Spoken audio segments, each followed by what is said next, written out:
Wow.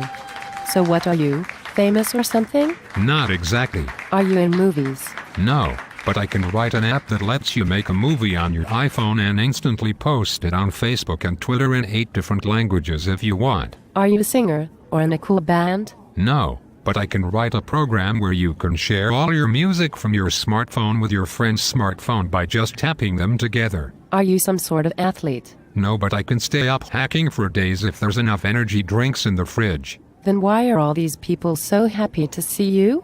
Why do they seem to want you so much?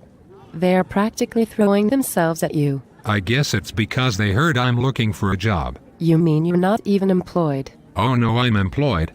I'm a software developer. I'm a master of jQuery. I bend Ruby on Rails over my knee. My open source contributions are the stuff of legend. I'm talented, creative, adaptable. I'm hot shit, and in case you haven't noticed, I'm in demand. Wow, you are a god. Can we go out sometime? More like a demigod actually, but I'm far too busy kicking ass and taking names creating cool shit that you and your friends will be standing in line to buy next month to go out with you. Now if you will excuse me, I've got 4 startups who I need to interview to see where I want to work next. I hear one even has their own zip line to the bar across the street. Sounds like my kind of place.